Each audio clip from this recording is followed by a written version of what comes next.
start with, when I first started Panna, about 5 people in the UK knew the term Panna.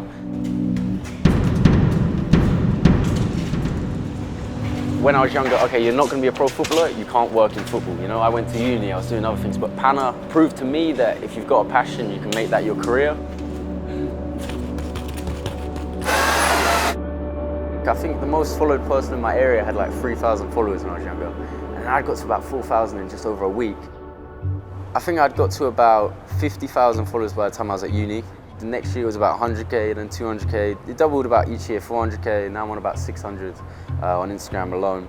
You know, I've been managed by Xavi Alonso, coached by Frank Lampard, trained with Paul Pogba. I got a fist bump off Ronaldinho, played a match with and against David Beckham. I played at Old Trafford twice. I dropped a nice 1-2 with Kaka once. To be meeting these people, to be going to these places, it was like, it's a dream job. You know, I can't like, I'm blessed for that. So I've never taken anything for granted.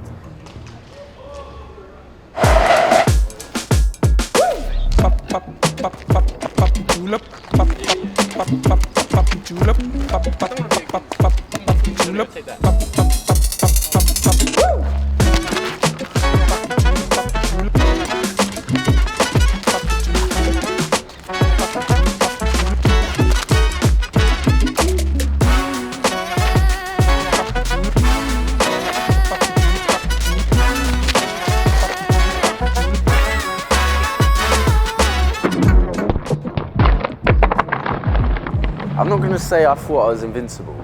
I didn't. I thought I was so fortunate that for something bad to happen in my life, it wouldn't be to me, it'd be around the people I love. You know, I trained every day for 9 years. I posted every day for 5 years without missing a day until I got injured. I work the most around tournaments, so with social media you always get, most of your income for the year will be when tournaments are on. So the Euros were coming up, I'd just been on holiday with my girlfriend to Gibraltar, I've been training loads, I was in pretty good shape, and I did that charity match. It was a charity match with TikTok, and the pitch looked quite nice. It was Astro, and I thought, result, I like playing on Astro. Yeah, I'm gonna have some fun here. We had the warm-up, match started. Everyone was taking it super serious. I thought, I'm not getting involved with that. That's kind of dangerous. I'll stay out wide on the wing. When they're tired, I'll come in and start doing my tricks. I was taking it well easy because the level wasn't that high. And I'd nut with a couple of people. I scored a goal. Second half, I thought, when they're all tired, I'm going to score quite a few goals. It was just approaching second half, and I knew what was happening. Bill was in goal, he was doing long balls. I thought, yeah, this is working quite well because the whole team was terrible. So I thought, yeah, long ball it. And then, long ball coming out, keeper's out his box. I'm thinking, what the hell are you doing?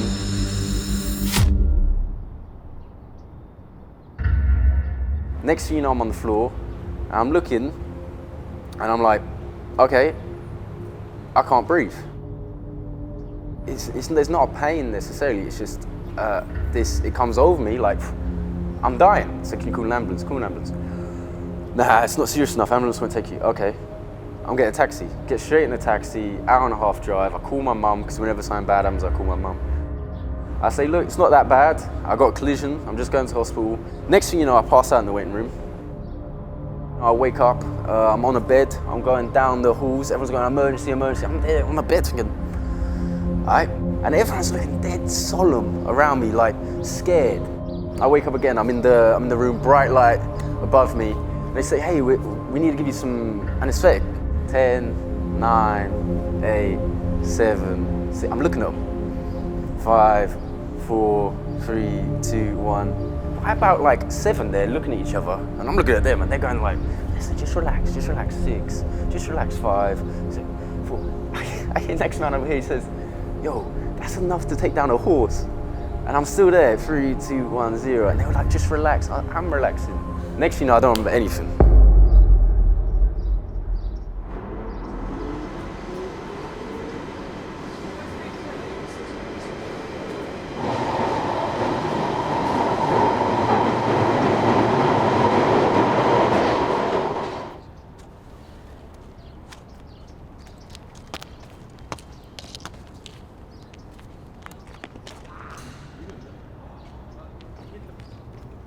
Just there.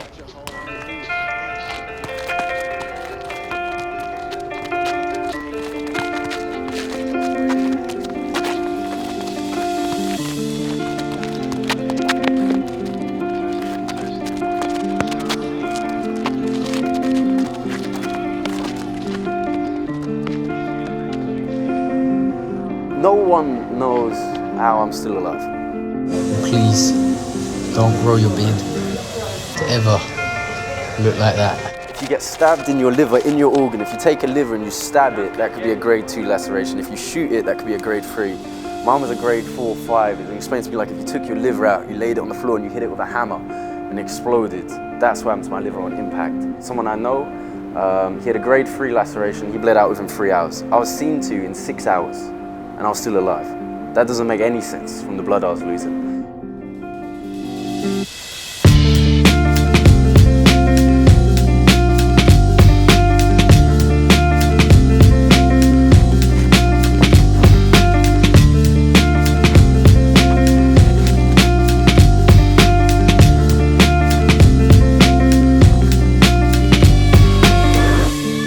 So when I'd gone in, they'd realised that part of my liver, obviously in your liver you've got pulmonary artery and the veins in the middle, and a millimetre to the left, or a millimetre, right? I can't even fathom what that's, a centimetre, a millimetre. My caudate lobe, which connects to it, had avulsed, so it exploded off. If that had, you know, been a millimetre in any direction, depth, width, I would have died instantly, or I'd have just died. If the caudate lobe had landed in a different position to where it did, I would have died.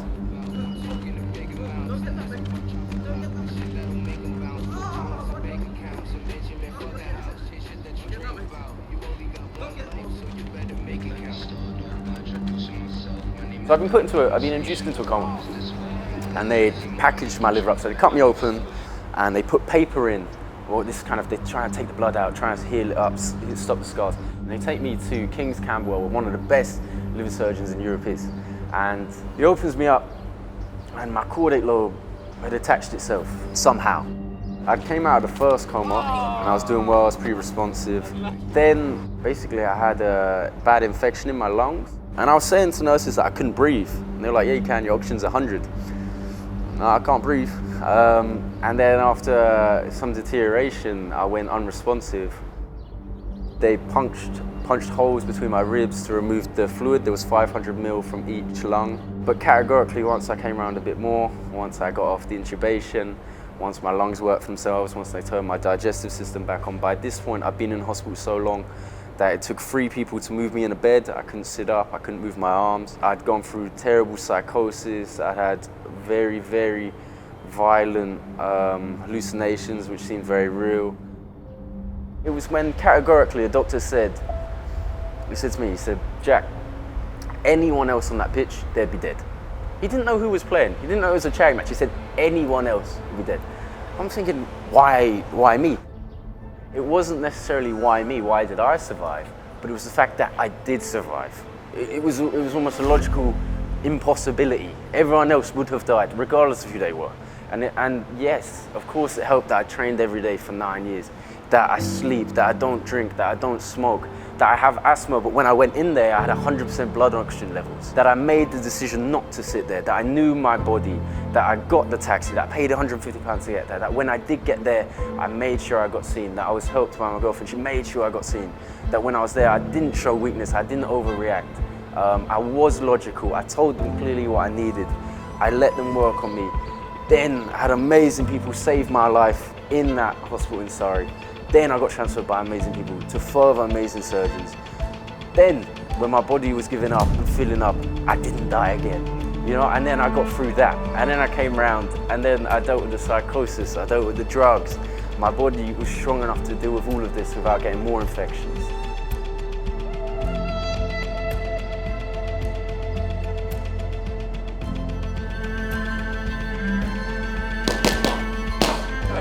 Off you go, nice and relaxed. Keep them out.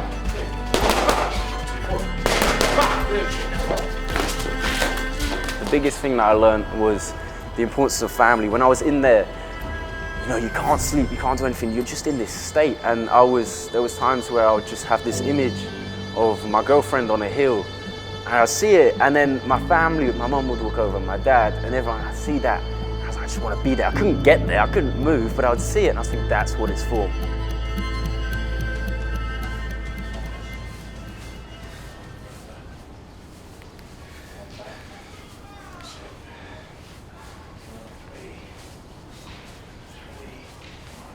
So it's been 4.5 months since I got out of hospital.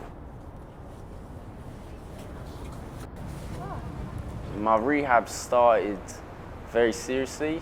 Initially it was nutrition, so we were trying to get as much good food in me. My mum was cooking, she was my nutritionist, and we were making sure that everything came through as good and clean as possible to try and fuel me up, give me the energy to move.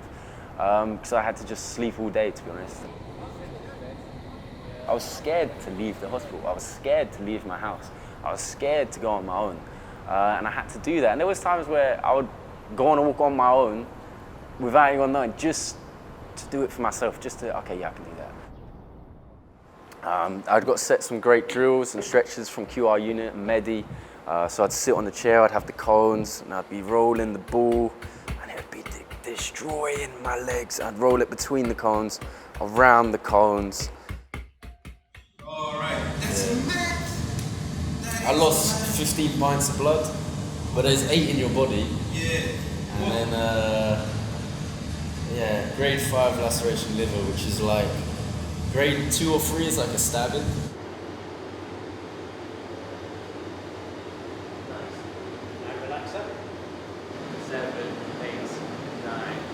How's the transition between one leg? I'm not allowed to do a pull-up, I can't do anything over my body weight until about March. And I needed to strengthen my core, because if my core wasn't strengthened, I could get hernias, I could have a variety of injuries. And at this point, we still didn't know if my liver was better. So we were like, we need to start protecting this, but we have to do it at a rate where if there's something bad inside, we're not gonna overdo it. How do we do that? Dad is obviously, he was a world champion boxer, and we thought, you know what, let's do some boxing. He understands the physiology perfectly. Everything goes through the core without straining it. You don't necessarily know, but the correct technique for punching is through the core, through the hips. And we started.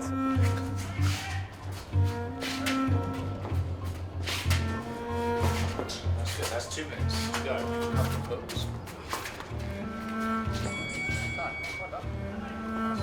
Everything I've ever done in sport from Panna was inspired by my dad. Why I wanted to be an athlete was because of my dad. My best friend was my dad. My idol was my dad. Don't get me wrong, my mum inspired me in millions of ways and still a best friend, but me and my dad had always had a close-knit bond. And he walks in, I hadn't seen him for 2 years at college. He's my best friend, he's my dad. I remember he came 10 minutes after my intubation was removed, where you cut off up and they pull out this thing which is connected to the inside of your lungs. That whole time I was 100% convinced that as they tried to move it, I would die. 10 minutes later, it was successfully done. My dad came in from China. He'd been trying to get there the whole time. And I look at him, he's looking good, he's looking strong. And now, Monday to Friday, my dad stays with me, and we train in the morning, in the evening, and then I work, film, and train football in midday. And then on Saturdays, I'll do hill sprints, and on Sundays, my rest day. And that's what we've been doing now for the last couple of weeks. We're in a very fortunate position now. For the next year, I've got Dad as my trainer, and we're training together to just continue to be the best I can be.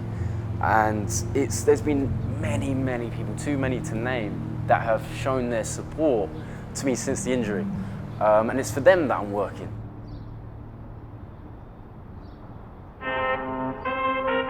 What potential you see for yourself, you can be even greater than that. You are stronger than what you ever know.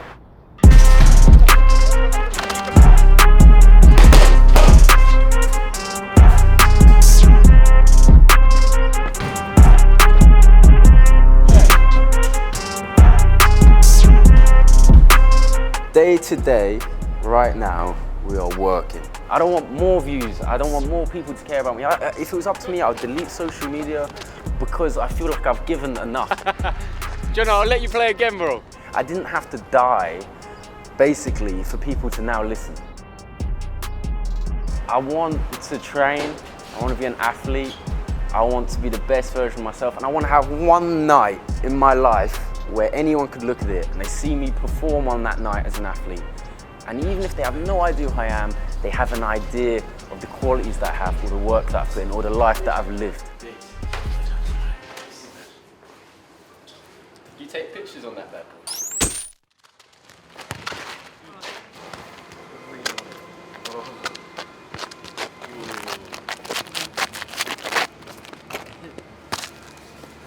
Oh, you shook, man. Oh, yeah, that was out. Never give up because you're not getting results. Always work hard. Opportunities aren't there. But one day, when the opportunity is, if you work hard enough, you'll be there to take it, to seize it. And that's what we're doing right now. I'm working as hard as I can, as safe as I can, to make sure that any opportunity, even if it's bigger and more daunting than anything I could fathom right now, I'm ready to take it on.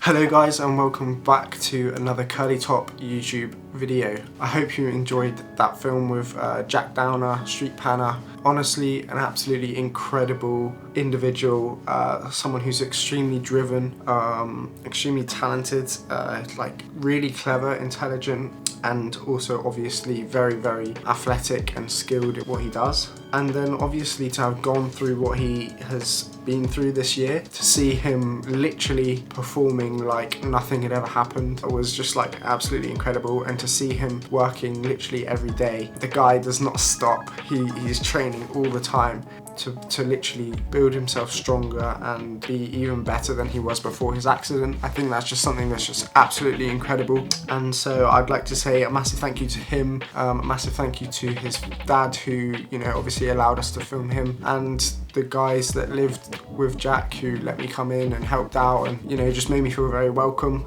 You know, I think Jack is definitely someone that I would love to work with again in the future, because he's just got such an amazing story, and you can just tell he's going to do so many more amazing things. Yeah, it was just a really, really great experience to be able to work with him and try and tell his story in the best way possible. So, you know, if you did enjoy the video, please leave a like and share. You know, these videos take quite a long time to produce, which is why the channel does not have a regular upload schedule like I kind of hoped it would when I first started it. When we come back in the new year, I'll be working hard to try and produce some brand new content, bring in some awesome people to tell their stories, and hopefully just make 2022 like a massive year for the Curly Top channel and just grow it as big as we can. So yeah, please share, please subscribe, please like, please do all of those good things, because there's so much more to come on this channel. You know, I'm going to think of ways to keep the schedule more consistent. So yeah, make sure you subscribe, and